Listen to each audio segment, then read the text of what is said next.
Top of the morning to you. What if I told you one tiny, simple sawmill mistake can instantly destroy hours of work and slash your lumber's value in half? Most sawyers, including me, have learned this expensive lesson the hard way.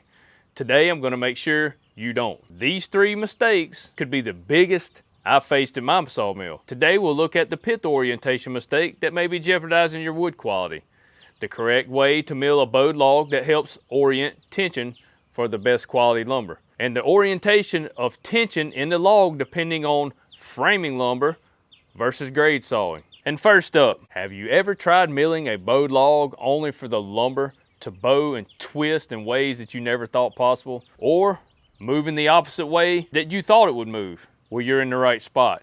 Let me show you how to fix that and find out if bowed logs are valuable lumber or just future firewood. First, we need to understand tension and compression of the log. Think of a bowed log like a plastic roller you bend with your hands. The side you're pushing inward is being squeezed. The side that's stretching outward is under tension. It's being pulled. Now imagine trying to slice the roller when it's still bent. You'd get twisted, warped pieces. But if you understand where the pressure is, you can cut it in a way that releases the energy predictably. Let's take a look at this log and I'll explain what I mean. The inside of the bow, like you see here on this log, both ends up, this is the inside of the bow, is where the log is under what is known as compression. The inside of the bow is where the tree fibers are being compressed together, and the opposite is said for the opposing side, which is the underneath. It's where the wood grain is being stretched, causing tension. The end goal is to have 2 flat sides depending on what you're cutting. So how do you deal with this matter? Glad you asked. I'll show you 2 easy techniques. Before we get on to these techniques, I want to invite you to sign up to our newsletter to receive tips, tricks, and hacks to help your sawmill get to the next level. The first technique is easy and effective. Instead of trying to cut a very long board out of that crooked log, cut the log into 2 sections, or cut the straightest part out of the log. Now you don't have so much tension to deal with over such a long span. I told you it was simple. This option works very well with shorter grade sawn lumber or framing lumber. The next technique works well if you're milling longer framing wood out of smaller diameter logs. This one may take a little practice, but it is easily learned. Now, don't panic if it seems that you're wasting so much wood. You have to cut the bow out and do it correctly to orient the tension in the wood to get usable material. Now, in framing lumber, which is what I cut the most of, you want to orient the tension so that it pulls the wood bowing from end to end, keeping the edge of that board straight, which is the wall side of the board. You can always block between framing lumber to straighten the bow out. Grade sawing is a little different. For this, you want your tension on the edges, leaving the large flat areas flat. Now that we've covered how we need to orient that tension, let's get into the technique of milling this bowed log. Now, I've always started by having the tension side of the log facing outward toward the log stops, and that's where I make my first pass. This does 3 things. First, it allows me to level my first cut the easiest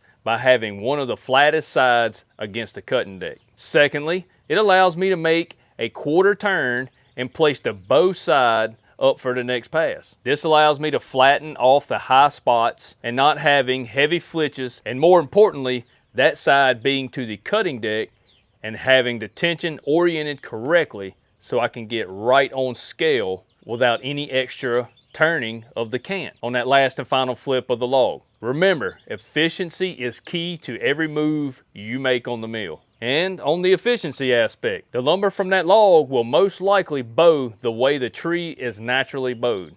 So on your 4th pass, you should be able to be on scale and your tension correctly oriented without flipping the can again. Huge time saver. Our goal was accomplished. The tension on this wood is from end to end. That is very important because, as you can see, we'll throw this board down here on the cutting deck.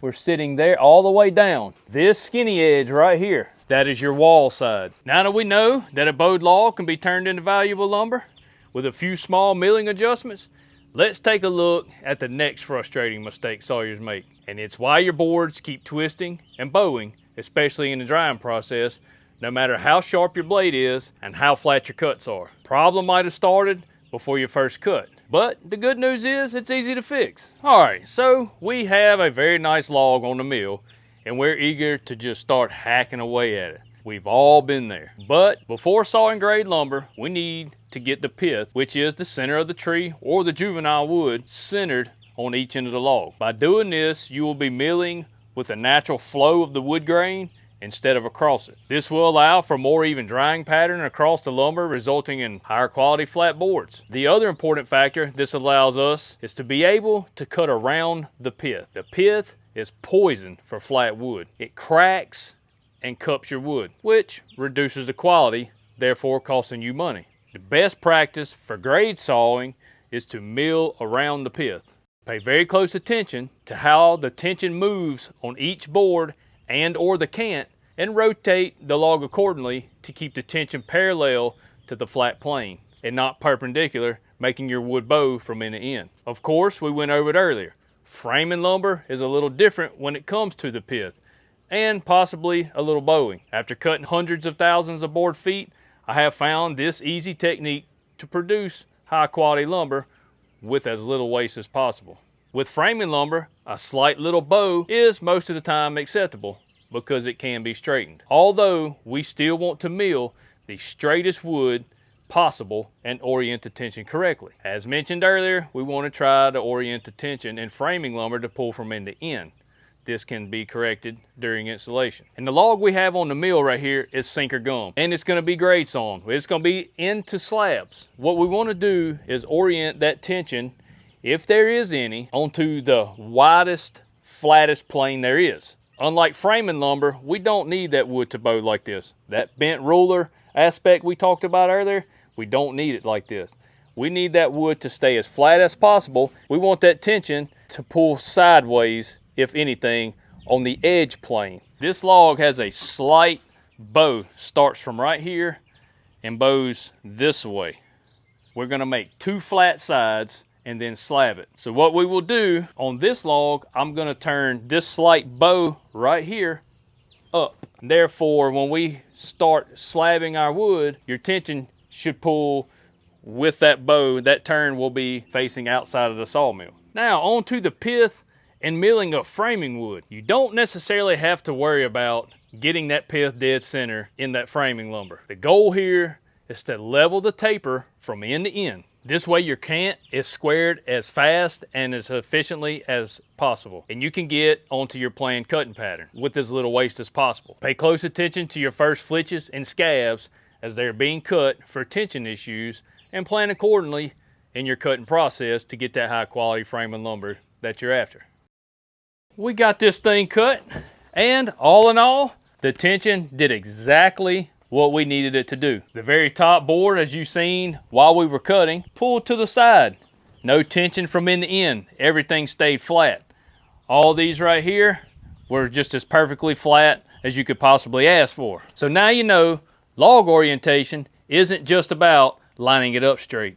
It's about understanding grain, tension, compression, knowing how to work with the log instead of against it. Whether you're cutting framing lumber or grade boards, a few small decisions at the start can be the difference between junk wood and a premium product. Master this, and you're not just sawing, you're milling with skills.